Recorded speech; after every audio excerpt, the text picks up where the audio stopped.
أعوذ بالله من الشيطان الرجيم. بسم الله الرحمن الرحيم. الحمد لله رب العالمين، وأصلي وأسلم على من بعث رحمة للعالمين وعلى آله وأصحابه ومن اهتدى بهديه واستنى بسنته إلى يوم الدين. اللهم آت أنفسنا تقواها وزكها أنت خير من زكاها أنت وليها ومولاها. رب يسر ولا تعسر، رب اشرح لي صدري ويسر لي أمري واحلل عقدة من لساني يفقه قولي. سبحانك لا علم لنا إلا ما علمتنا إنك أنت العليم الحكيم. اللهم آمين. السلام عليكم ورحمة الله وبركاته. Alhamdulillah, kita bersyukur kepada Allah Subhanahu wa Ta'ala kerana telah memilih kita dari kalangan ramai hamba-hambanya untuk berkumpul di dalam sebuah tempat yang mulia, di dalam sebuah majlis yang diberkati, sebagaimana sabda Rasulullah sallallahu alaihi wasallam, wa majtama'a qaumun fi baitin min buyutillah yatluna kitaballahi wa yatadarasunahu bainahum illa nazalat alaihimus sakinah. Tidaklah sesekumpulan manusia itu berkumpul di dalam sebuah rumah daripada rumah-rumah Allah dan mereka membacakan ayat-ayat suci Al-Quranul Karim dan mereka saling menghayati isi kandungan ayat Al-Quran itu, illa nazalat alaihimus sakinah, melainkan pasti akan turun ke atas mereka as-sakinah, ketenangan. Wa ghashiyatuhumur rahmah, dan mereka akan dilimpahi kurniaan rahmat dari Allah Subhanahu wa Ta'ala. Wa haffathumul malaikah, dan mereka akan dirahmati oleh Allah Subhanahu wa Ta'ala serta dikerumuni oleh para malaikat Allah. Wa zakarahumullahu fi man indah, dan yang keempat yang paling istimewa, iaitu Allah akan memuji atau menyebut mereka di kalangan para malaikat Allah penduduk langit.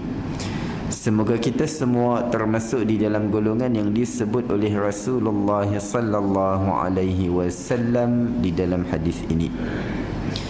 Dan kita mengambil kesempatan pada pagi ini menyambungi pengajian tadabbur serta penghayatan ayat-ayat Al-Quran daripada surah Al-Baqarah, yang mana Nabi sallallahu alaihi wasallam bersabda, Iqra'u surat Al-Baqarah, bacalah kamu surah Al-Baqarah, fa inna akhzaha barakah, kerana sesungguhnya mengambil surah ini sebagai amalan akan membawa banyak keberkatan.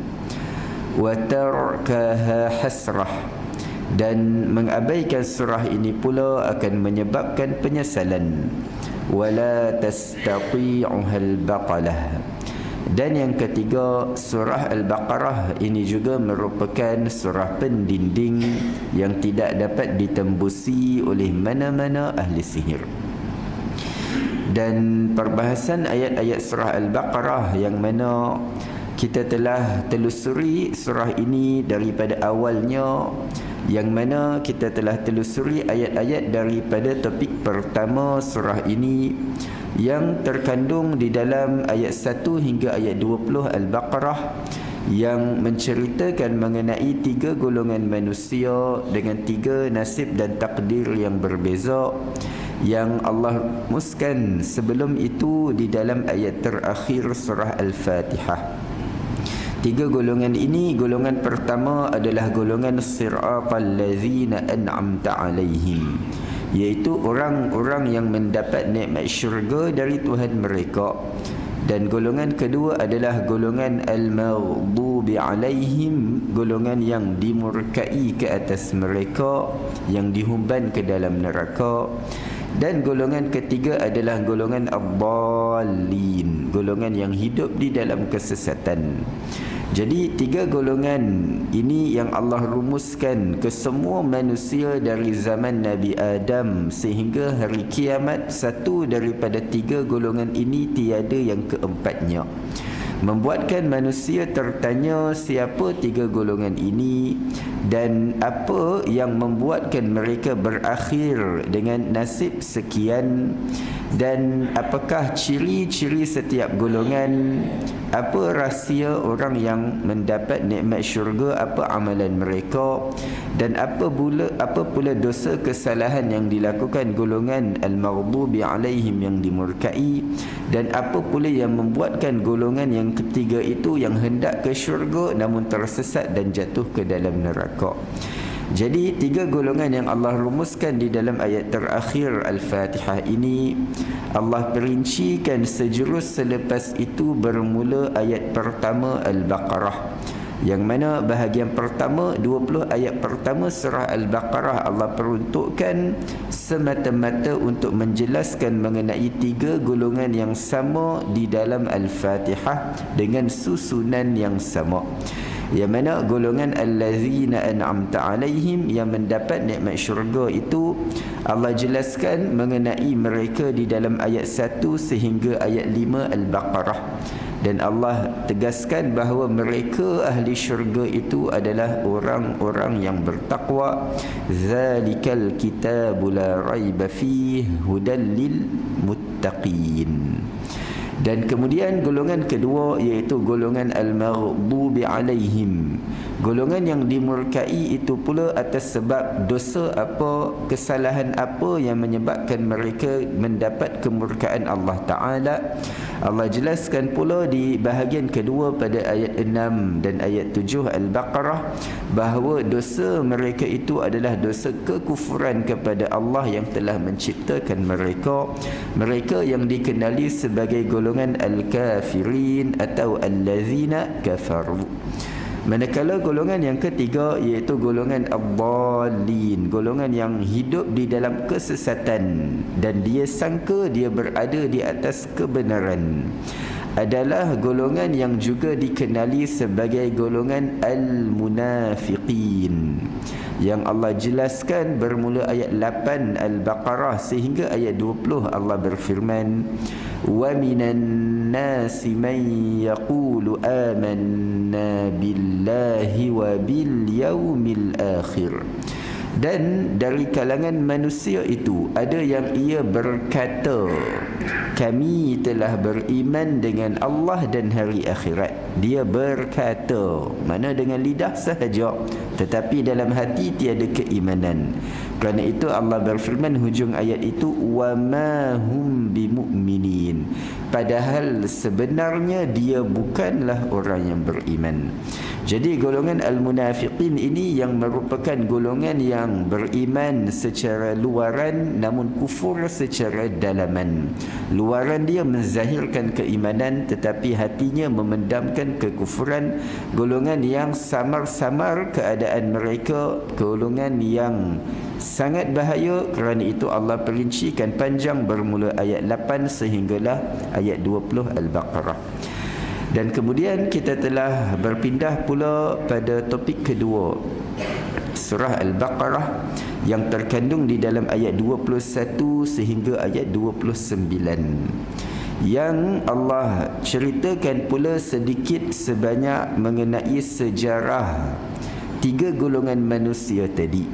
Orang yang membaca bahagian pertama Al-Baqarah ayat 1 hingga 20 mengenai tiga golongan manusia mungkin tertanya, dari mana datang tiga golongan ini? Allah mulakan Al-Baqarah dengan tiga golongan manusia. Jadi orang boleh tertanya, tiga golongan ini memang Allah cipta awal-awal lagi ke? Kun fayakun terus tiga golongan manusia ramai-ramai ini, atau bagaimana? Lalu datang topik kedua ayat 21 sehingga ayat 29, yang Allah jelaskan bahawa tiga golongan manusia dalam topik pertama tadi mereka berasal daripada satu golongan asalnya. Manusia asalnya semua satu golongan dengan satu jalan agama dan cara ibadah dan satu pemikiran. Tetapi kemudian lama kelamaan semakin jauh daripada wahyu, semakin jauh daripada zaman kenabian, manusia kemudian berpecah kepada 2 golongan dan kemudian akhirnya berpecah kepada 3 golongan. Kerana itu Allah berfirman di awal topik kedua pada ayat 21. Allah berfirman, ya ayyuhan nas, wahai sekalian manusia. Allah seru ni, wahai sekalian manusia. Allah setujukan seruan ini pada golongan pertama orang bertakwa sahajakah, atau pada golongan kedua yang kufur itu sahajakah, atau golongan ketiga yang munafik itu sahaja? Tidak. Allah seru wahai sekalian manusia, ditujukan seruan ini pada ketiga-tiga golongan sekaligus dengan satu seruan. Kerana nak ingatkan bahawa mereka itu 3 golongan asalnya dari satu golongan yang Allah ciptakan dengan satu tujuan penciptaan, iaitu u'budu rabbakumul ladzi khalaqakum wallazina min qablikum, iaitu atas tujuan untuk menyembah Allah yang telah menciptakan mereka dan juga orang-orang sebelum mereka, la'allakum tattaqun, supaya kamu manusia terselamat daripada azab api neraka. Dan kemudian kita telah berpindah juga kepada topik yang ketiga. Topik yang ketiga yang terkandung di dalam ayat 30 sehingga ayat 39 Al-Baqarah, yang mana menceritakan lebih jauh lagi mengenai sejarah penciptaan manusia. Kalau topik pertama cerita tentang 3 golongan manusia, lalu topik kedua menjelaskan pula 3 golongan itu berasal daripada satu golongan sebelum berpecah. Lalu topik ketiga nak menegaskan pula, nak menjelaskan lagi bahawa satu golongan manusia itu pula berasal daripada satu orang manusia yang Allah cipta dan Allah beri banyak kelebihan padanya, dan Allah pilih menjadi khalifah yang pertama yang Allah lantik di muka bumi, iaitu Nabi Adam alaihissalam. Nabi Adam, kisah yang sangat panjang sebenarnya, tetapi Allah rumuskan di dalam 10 ayat sahaja, ayat 30 hingga ayat 39. Allah tegaskan bagaimana Allah cipta Nabi Adam dan Allah beri banyak kelebihan kepadanya dengan Allah mengajarkan kepada Nabi Adam ilmu yang tidak pernah Allah ajarkan kepada mana-mana makhluk lain, hatta para malaikat yang mulia. Tak cukup dengan itu, Allah tinggikan lagi kedudukan Nabi Adam dengan Allah perintahkan para malaikat itu untuk sujud memberi penghormatan kepada Nabi Adam alaihissalam. Dan tak cukup dengan itu, Allah masukkan Nabi Adam ke dalam syurga untuk menikmati segala kesenangan yang ada di dalam syurga. Dan terus Allah cerita lagi mengenai Nabi Adam alaihissalam, sehinggalah Allah cerita bagaimana iblis yang dendam dan dengki kepada Nabi Adam, sehingga iblis memperdaya Nabi Adam agar melanggar larangan di dalam syurga, dan akhirnya Nabi Adam terkena akibat yang membuatkan Nabi Adam terkeluar dari syurga dan turun ke bumi. Lalu bila mana kisah Nabi Adam yang berakhir pada ayat 38 dan 39, yang mana Allah berfirman, qulna ihbitu minha jami'a, turunlah kamu semua dari syurga itu semua sekali. Kisah Nabi Adam berakhir di situ, keluar dari syurga turun ke bumi. Lalu membuatkan manusia tertanya, bagaimana nasib Nabi Adam secara khusus dan nasib umat manusia secara umum setelah keluar dari syurga dan turun ke bumi.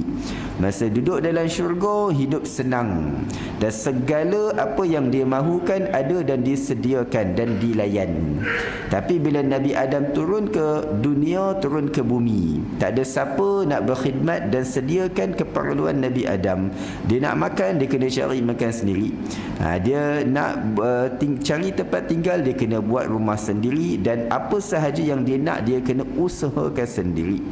Jadi membuatkan orang yang membaca kisah Nabi Adam yang berakhir pada Nabi Adam kena turun ke bumi, lalu orang tertanya, Nabi Adam boleh teruskan kehidupan atau tidak di bumi?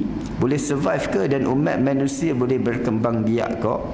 Lalu datanglah topik keempat yang juga kita telah telusuri banyak juga daripada ayat-ayatnya.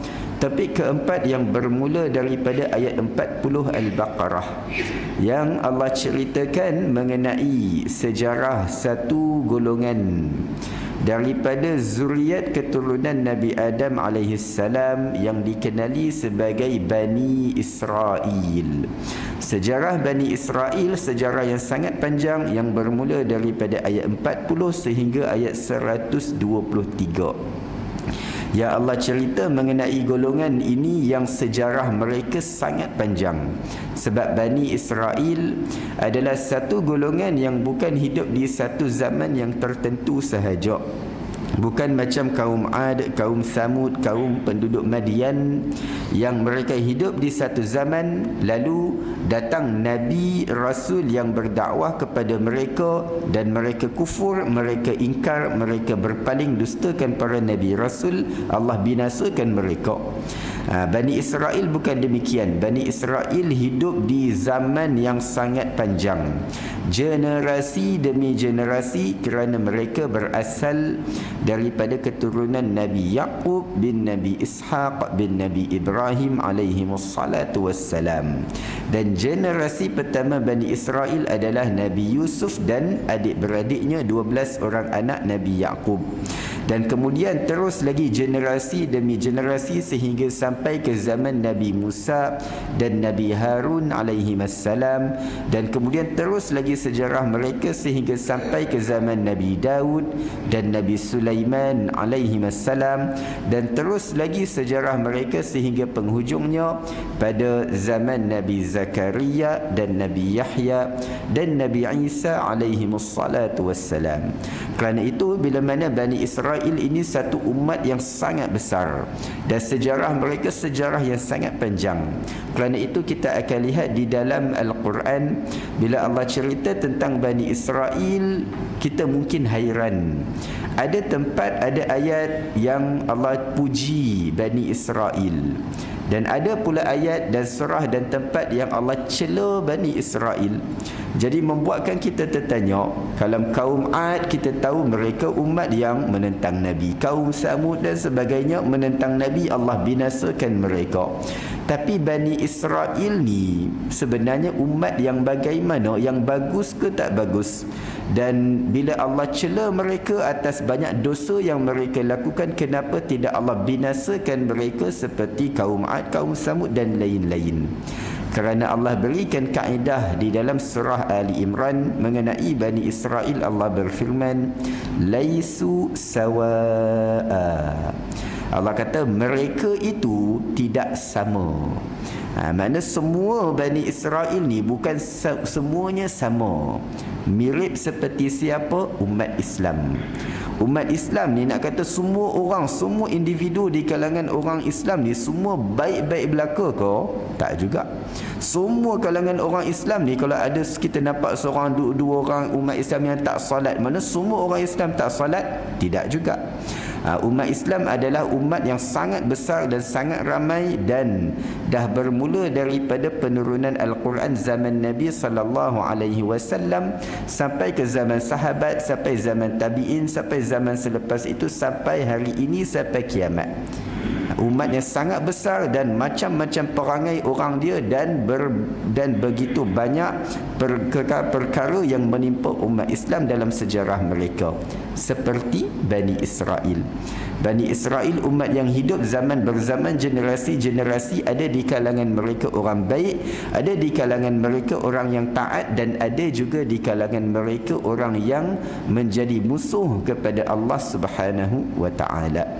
Jadi kerana itu Allah cerita mengenai Bani Israel panjang, dan kita telah telusuri ayat-ayat mengenai Bani Israel yang Allah tegaskan dua poin utama yang Allah cerita mengenai mereka di dalam surah Al-Baqarah.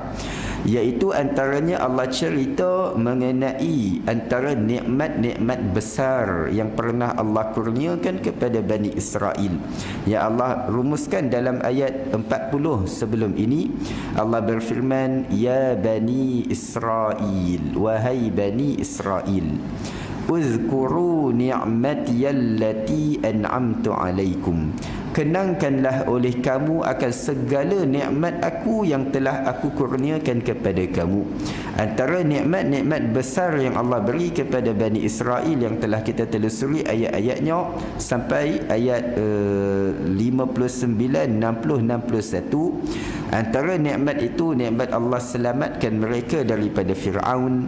Nikmat Allah belahkan Laut Merah untuk mereka seberangi dan ditenggelamkan Fir'aun bersama tenteranya dalam keadaan Bani Israel menyaksikan dengan mata kepada mereka.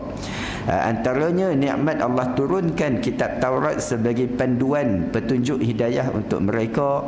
Antaranya nikmat Allah naungkan al-ghamam, awan yang meneduhi mereka di tengah-tengah padang pasir yang panas terik.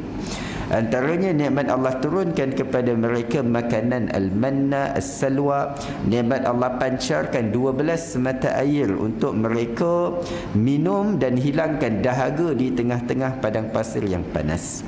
Jadi itu Allah cerita bagaimana banyak nikmat Allah beri pada Bani Israel, tetapi mereka tidak mensyukurinya, bahkan mereka kufur. Mereka kufur bukan dengan cara mereka kata Allah tak bagi kita semua tu, kita cari sendiri. Tak. Mereka sendiri akui nikmat tu Allah yang beri pada mereka. Tapi kufur mereka dengan cara apa? Kufur mereka adalah dengan mereka beranggapan bahawa semua nikmat yang kita dapat yang Allah bagi tu, kita dapat sebab memang kita layak dapat. Kita dapat semua nikmat besar tu sebab memang patut Allah kena bagi pada kita. Padahal orang yang mensyukuri nikmat adalah bila dia dapat sesuatu nikmat, dia tak rasa dia layak dapat, tapi dia rasa Allah beri pada dia nikmat kerana Allah belas dan kasihan kepada dia, lalu Allah beri pada dia, dia rasa bersalah. Banyak nikmat Allah bagi pada aku tak layak dapat, tapi Allah bagi juga. Bani Israel tidak. Allah bagi banyak nikmat, makin Allah tambah nikmat, makin mereka rasa, tengok kita buat jahat pun Tuhan bagi lagi, kita tak salat pun Tuhan bagi lagi. Memang kita umat yang terbaik, umat lain tak ada yang layak dapat nikmat sebaik ini seperti yang Allah bagi pada kita. Kerana itu mereka buat dosa banyak mana pun mereka tak takut. Mereka kata apa? Kita buat dosa macam mana pun Tuhan takkan humban kita masuk dalam neraka. Dan kita bunuh Nabi Rasul kita pun Tuhan takkan ambil tindakan pada kita. Mereka dustakan Nabi Rasul, mereka bunuh Nabi Rasul mereka, dan mereka rasa Allah takkan binasakan mereka. Sebab apa? Mereka rasa Allah tak akan boleh binasakan kita. Kalau Allah binasakan kita, Allah nak pilih dan lantik Nabi dari kalangan mana lagi bangsa ada kat dunia ni. Mereka rasa Allah lantik Nabi dari kalangan mereka sebab mereka yang paling layak menjadi Nabi Rasul. Jadi kerana itu Allah nak buktikan, Allah lantik Nabi Musa, Nabi Harun, Nabi Daud semua dari kalangan Bani Israel. Bukan sebab tak ada umat lain yang layak jadi Nabi, bukan sebab mereka sahaja yang layak menjadi Nabi dan Rasul. Jadi Allah buat apa? Setelah mereka bunuh Nabi Zakaria, Nabi Yahya, mereka cuba nak bunuh Nabi Isa alaihissalam. Allah angkat Nabi Isa dan Allah angkat juga kenabian. Allah cabut kenabian dari Bani Israel dan Allah pindahkan kenabian kepada bangsa lain, kepada Nabi Muhammad sallallahu alaihi wasallam daripada bangsa Arab, daripada keturunan Nabi Ismail bin Nabi Ibrahim alaihi wassalam. Jadi itu yang juga telah kita telusuri ayat-ayat berkaitan nikmat-nikmat besar yang Allah kurniakan kepada Bani Israel yang mereka kufur dan tidak mensyukurinya. Dan kemudian poin yang kedua yang Allah tegaskan juga mengenai Bani Israel, iaitu mengenai janji. janji-janji yang Allah tuntut daripada Bani Israel yang mereka belum tunaikan sejak daripada zaman Nabi Musa alaihissalam sehinggalah pada zaman kemunculan kebangkitan Nabi Muhammad sallallahu alaihi wasallam. Ya Allah berfirman di hujung ayat 40 itu, wa aufu bi ahdi ufi bi ahdikum, dan sempurnakanlah janji kamu kepada aku, nescaya aku sempurnakan pula janji aku kepada kamu, wa iyaya farhabun, dan hendaklah kepada aku sahaja kamu berasa gerun dan takut. Bani Israel, apa dia janji yang Allah tuntut daripada mereka, yang kita akan tengok bermula daripada ayat 62 Al-Baqarah. Yang Allah ceritakan, Allah akan senaraikan antara banyak janji yang Allah tuntut daripada mereka, dan janji yang paling utama itu adalah janji mereka untuk beriman dengan Nabi yang terakhir yang Allah utuskan, iaitu Nabi Muhammad sallallahu alaihi wasallam. Jadi yang kita akan lihat bermula ayat 62 ni sehingga ayat sekitar ayat 101 Al-Baqarah. Ni bahagian berikutnya mengenai sejarah Bani Israel. Sebelum ni ayat 49 sampai ayat 61 tu bahagian mengenai nikmat-nikmat besar Allah kepada Bani Israel yang mereka tak syukuri. Bermula ayat 62 sehingga ayat 101. Allah cerita pula tentang janji yang Allah tuntut daripada mereka. Satu persatu janjinya Allah akan sebutkan dan ceritakan yang Bani Israel buat lupa. Dan sebelum Allah perincikan apa dia janji tersebut, Allah akan buat satu muqaddimah pada ayat 62 mengenai muqaddimah umum mengenai janji Allah kepada semua umat manusia secara umum. Sebelum Allah cerita pula janji Allah dengan Bani Israel secara khusus. Sebab apa? Sebab Bani Israel, kita kata tadi, mereka tak takut bila mereka berpaling kufur, ingkar, hatta membunuh Nabi Rasul mereka dengan tangan mereka sendiri. Tak takut sebab apa? Sebab mereka rasa mereka ni buat jahat macam mana pun, teruk mana, banyak mana dosa mereka, mereka rasa mereka tidak akan disoal di hari akhirat dan tidak akan dihumban ke dalam api neraka. Sebab apa? Mereka kata kita ni keturunan para nabi. Bila nak kena masuk neraka, malaikat scan tengok ada DNA nabi dia ni, tak dapat masuk neraka, memang masuk syurga. Dan kalau ada orang lain yang dah masuk syurga dan ada Bani Israel yang banyak dosa nak kena masuk neraka, malaikat akan tukar. Malaikat akan ambil Bani Israel yang nak kena masuk neraka tadi, akan masukkan ke dalam syurga dan panggil orang dari bangsa lain yang dah masuk syurga tadi keluar untuk ganti tempat Bani Israel tadi di dalam neraka. Sampai tahap tu sekali anggapan mereka, yang mereka kata Allah dah janji pada kita, kita umat terbaik dan kita umat yang paling Allah sayang, kita semua pasti masuk syurga. Orang jahat macam mana pun asal dia keturunan Bani Israel, dia tak akan masuk neraka. Tu yang kita akan tengok nanti. Allah tegaskan antaranya sekitar ayat 80 nanti.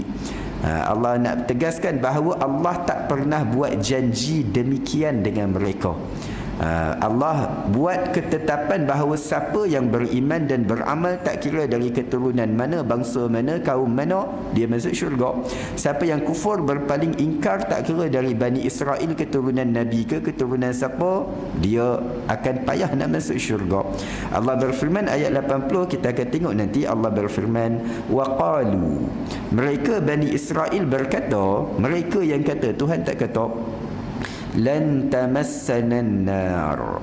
Mereka Bani Israel berkata, kami tidak akan sekali-kali disentuh oleh api neraka.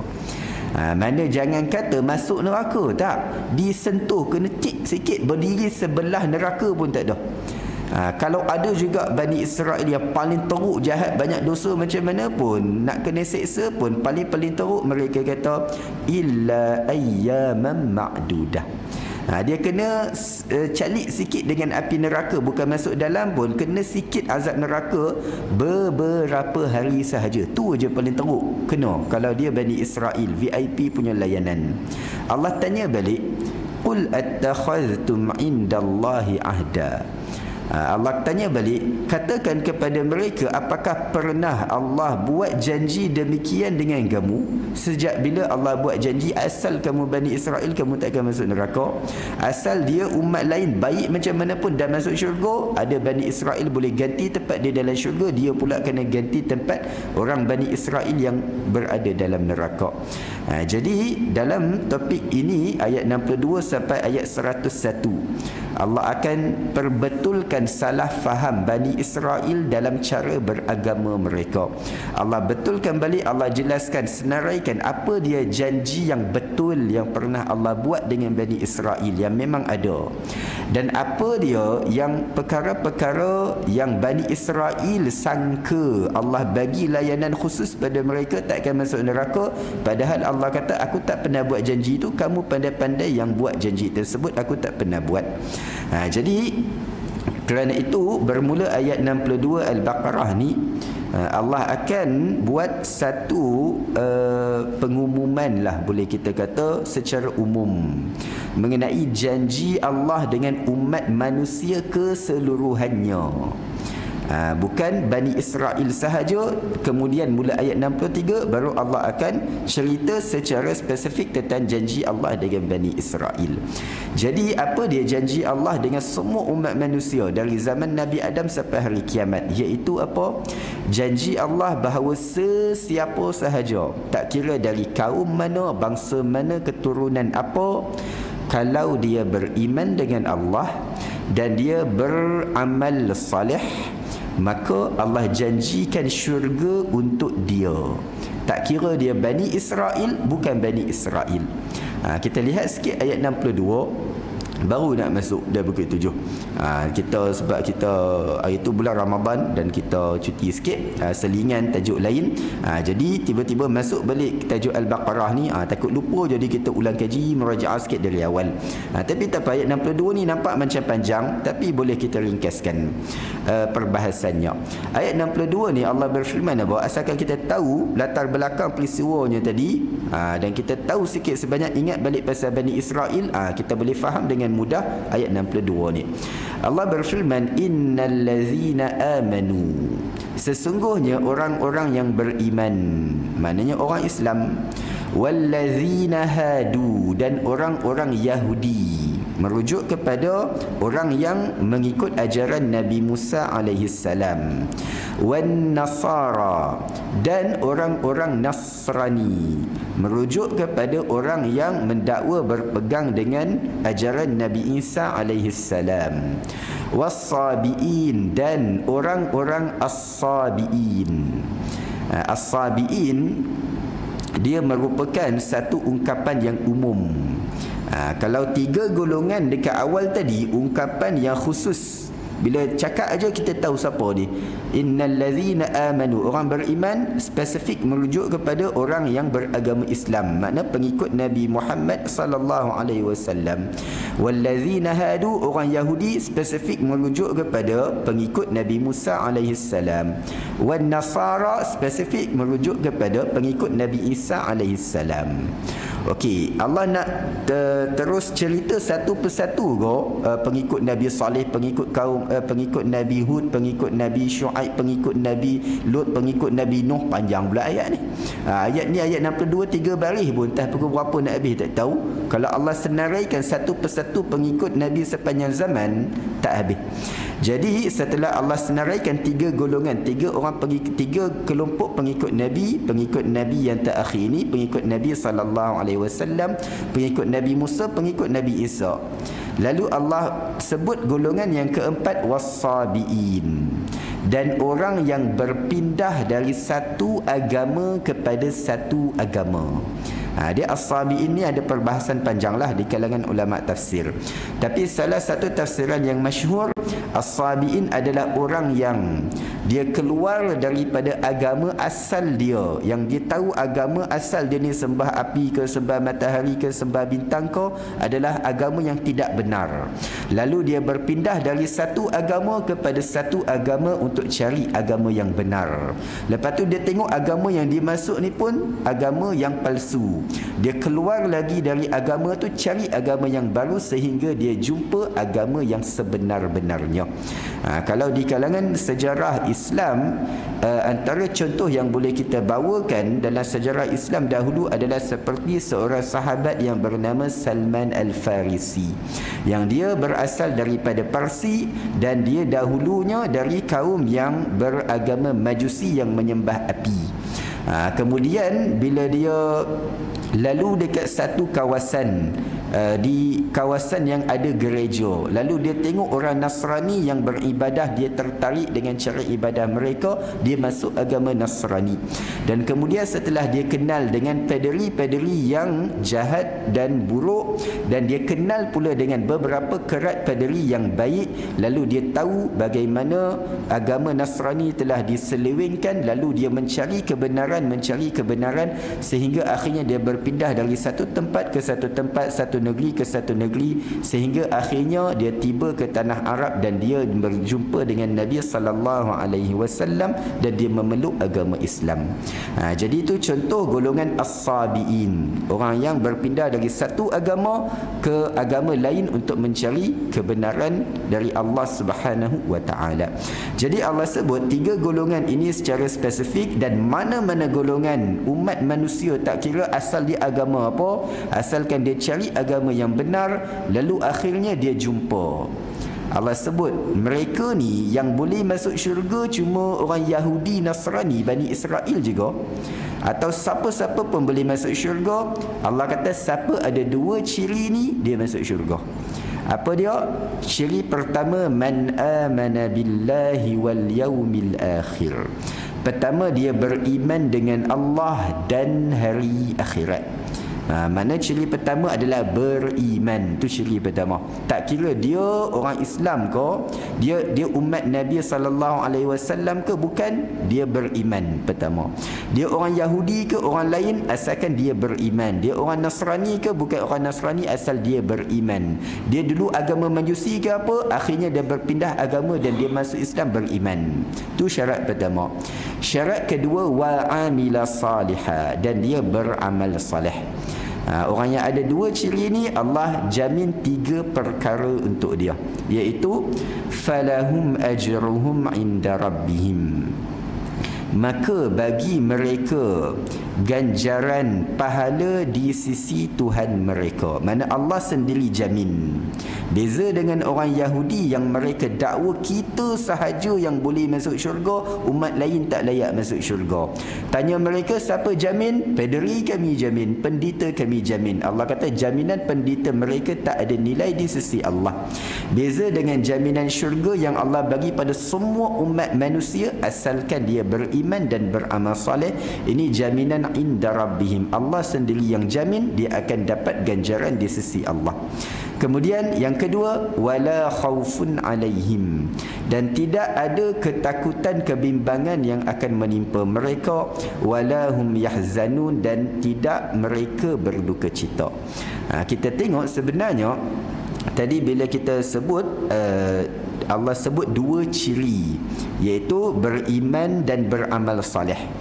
Cuma dalam ayat 62 Al-Baqarah ni, satu perkara yang kita tengok cantik dari segi susunan ayat dan bahasa Arab Al-Quran. Walaupun Allah sebut dua ciri secara umum, beriman dan beramal soleh, tapi boleh kita pecahkan kepada tiga ciri sebenarnya. Iaitu pertama, man amana billah, beriman dengan Allah, tu pertama. Dan kemudian yang kedua, wal yaumil akhir, beriman dengan hari akhirat, ni kedua kalau nak perinci sikit. Dan yang ketiga, wa amila salihah, dan beramal salih. Jadi secara umum dua ciri, beriman dan beramal. Kalau perincikan sikit, ada tiga. Pertama, beriman dengan Allah, dan yang kedua, beriman dengan hari akhirat, dan yang ketiga, beramal salih. Tiga ciri ini membawa kepada tiga balasan baik dari Allah Subhanahu wa taala. Allah sebut tiga ciri ni, lalu Allah tutup ayat 62 ni dengan tiga balasan yang Allah jamin, iaitu apa? Iaitu falahum ajruhum inda rabbihim, mereka pasti dapat balasan baik dari Tuhan mereka, wala khaufun alaihim, dan tidak ada kebimbangan ke atas mereka, wala hum yahzanun, dan mereka tidak berduka cita. Uniknya tiga balasan baik ini Allah susun. Kenapa Allah tak letak yang duka cita tu dulu nombor satu, tidak ada kebimbangan nombor tiga, mendapat ganjaran dari Tuhan mereka nombor dua? Kenapa Allah susun ikut susunan ni? Sebab tiga susunan balasan baik ini adalah mengikut susunan tiga ciri tadi: beriman dengan Allah dan hari akhirat dan beramal soleh. Kita tengok sikit kaitannya, iaitu ciri pertama tadi adalah man amana billah, beriman dengan Allah. Jadi bila beriman dengan Allah, ciri pertama, maka balasan pertama yang Allah jamin untuk mereka adalah apa? Lahum ajruhum inda rabbihim, bagi mereka balasan baik di sisi Tuhan mereka. Sebab mereka beriman dengan Allah, maka Allah sendiri yang jamin balasan baik, ganjaran pahala syurga untuk mereka. Balasan baik pertama berkaitan dengan ciri pertama, man amana billah, beriman dengan Allah. Ciri yang kedua, wal yaumil akhir, beriman dengan apa? Hari akhirat. Dan kita tahu hari akhirat adalah hari yang seronok ke, hari yang menakutkan. Hari akhirat, hari kiamat, hari kehancuran alam semesta, hari yang menakutkan. Bila manusia dibangkitkan di padang mahsyar tanpa berpakaian, tanpa selipar, dan manusia akan berkumpul dengan semua umat manusia. Bila dia tersempak dengan orang yang dia pernah kenal kat dunia, dia buat apa? Bila ternampak kawan lama yang kat dunia dulu, bila dibangkitkan padang mahsyar, ada bagi salam ko, assalamualaikum mak, apa khabar, lama tak jumpa, ingat tak dulu kita sama-sama datang kuliah, kau tidur, aku tidur pula sama-sama, kita gosok-gosok lala dua-dua tidur. Tak ada. Tak ada duk tanya khabar apa jadi, kau mati dulu tahun sebelum aku, lepas tu aku kahwin dengan bini kau. Tak ada. Tak ada. Di hari akhirat, orang tak fikir pasal orang lain, semua nafsi-nafsi, fikir pasal diri sendiri. Nampak anak sendiri pun cabut lari jauh-jauh, takut anak minta tolong pada bapak dia, takut tuntut pahala dan sebagainya. Jadi bila sebut yaumil akhir, hari akhirat, semua yang tergambar adalah, yang terbayang adalah situasi yang menggerunkan, menakutkan. Tapi orang yang beriman, Allah kata apa? Balasan dia nombor dua apa? Kena dengan ciri nombor dua. Balasan yang kedua adalah la khaufun alaihim, tidak ada takut kebimbangan ke atas mereka. Orang yang tak beriman dengan hari akhirat, dibangkitkan hari akhirat, dia akan sentiasa dalam ketakutan. Tapi orang yang ada ciri kedua, dia beriman dengan hari akhirat dan dia beramal untuk selamatkan dia hari akhirat, maka Allah jamin la khaufun alaihim, tak perlu takut, tak perlu bimbang, Allah akan selamatkan juga dia di hari akhirat. Dan kemudian yang balasan yang ketiga berkait pula dengan ciri yang ketiga. Yang Allah berfirman, ciri ketiga, wa amila salihah, dan beramal salih. Beramal salih berkaitan dengan ciri yang terakhir, yang ketiga, walahum yahzanun, mereka tidak akan berduka cita. Sebab apa? Dahulu di dunia, bila kata beramal ni asalnya benda yang orang suka ke tak suka. Kita kalau boleh, kalau Tuhan bagi pilihan, kalau Tuhan kata okeylah, kamu dah solat subuh berpuluh tahun, aku bagi pilihan, korang kalau nak solat subuh boleh, dan kalau korang tak nak bangkit solat subuh, nak tidur je sampai tengah hari pun boleh. Kalau Tuhan bagi, kalau Tuhan bagi pilihan tu, nescaya kita pilih mana? Tak payah beramal lah. Tuhan kata dah tak payah solat subuh, tak payahlah. Maknanya apa? Amal ni asalnya sesuatu yang seronok ke, sesuatu yang orang dengar je, orang rasa, lah nak kena solat subuh pula ke, rasa berat, rasa sedih, rasa duka cita. Jadi sebab tu Nabi sendiri pun, kalau sahabat tanya nak tambah amalan ke, Nabi kata jangan minta. Sekali Tuhan dah wajibkan, kamu menyesal. Jadi Nabi kalau Allah nak wajibkan apa-apa, Nabi seboleh mungkin Tuhan bagi kira sunat je lah. Melainkan kalau betul-betul Tuhan kata okey wajib, Nabi kata okeylah wajib. Jadi sebab tu bila Nabi solat sunat waktu malam, solat tarawih pun Nabi solat malam pertama sahabat ramai ikut, malam kedua makin ramai, malam ketiga Nabi tak keluar dah. Nabi takut Allah wajibkan solat malam, umat Islam kemudian tak mampu buat setiap malam. Jadi kerana itu Allah beritahu wa amila salihah. Dulu kat dunia walaupun hawa nafsu pujuk, tak payah pergi solat, tak payah sedekah, tak payah puasa, dia lawan. Dia lawan hawa nafsu dia, penat ke, berat ke, mengantuk ke, sedih ke apa ke, dia lawan, dia tetap buat amal kebajikan tu. Allah ganti dia dengan apa? Hari akhirat wala hum yahzanun. Dia tak perlu sedih lagi, tak perlu rasa berat, tak perlu duka cita, sebab bila dah masuk ke dalam syurga, segala penat dia, segala lelah dia, segala yang dia dah rasakan kesusahan kat dunia, bangun pagi-pagi pergi solat, sambung dengar ustaz beletih pula dalam kuliah, entah pukul berapa nak berhenti tak tahu, dia dah penat semua tu. Hari akhirat masuk syurga, segala kepenatan tu hilang sekelip mata. Dan dia akan merasakan kegembiraan dan kebahagiaan yang tidak terbayang. Tu Allah akhiri dengan walahum yahzanun, mereka tidak akan berduka cita. Jadi bila cerita pasal duka cita ni, kita pasti berduka cita kalau ustaz tak berhenti lagi. Jadi nak elakkan duka cita ni, kita kena bersuka, jangan berduka cita lah, sebab kita masih di bulan Syawal. Ke open house pun tak habis lagi. Jadi itu yang kita lihat mengenai muqaddimah. Topik baru dalam sejarah Bani Israel berkaitan janji Allah dengan Bani Israel secara khusus, yang Allah mulakan dengan janji Allah dengan umat manusia secara umum. Tak kira di umat mana, kaum mana, keturunan mana, Allah janjikan syurga untuk dia asalkan dia beriman dengan Allah dan hari akhirat dan melakukan kebajikan sepanjang hidupnya di dunia. Jadi semoga Allah Subhanahu wa taala memasukkan kita dari kalangan mereka yang memenuhi 3 ciri ini, dan Allah berikan pula ganjari kita dengan 3 balasan baik yang Allah jamin di dalam ayat 62 Al-Baqarah ini.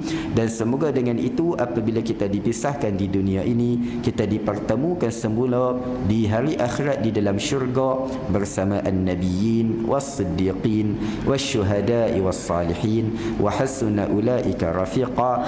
Dan apa yang baik daripada kurniaan Allah Subhanahu wa taala, dan saya memohon maaf atas segala kekurangan dan kesilapan dan kalau terkasar bahasa. Dan akhir sekali, sebelum mengakhiri majlis ilmu kita pada pagi ini, saya dengan rendah hatinya mewakili Mahat Tahfiz Al-Itqan di Taman Nirwana Ampang memohon jasa sumbangan tuan-tuan dan puan-puan membantu pelajar-pelajar ini mempelajari, membaca dan menghafal Al-Quran. Semoga selagi pelajar ini membaca walau satu huruf daripada Al-Quran, dan kita pernah ada saham, automatik malaikat transfer buy-inkan saham pahala kita dan menjadi bekalan menghadap Allah Ta'ala. Dan kami mendoakan jazakumullahu khairan, semoga Allah membalas dengan yang lebih baik di sisinya, dengan keberkatan di dalam rezeki, kesihatan pada tubuh badan serta ketenangan di dalam kehidupan. Dan kita tangguhkan dengan tasbih kafarah.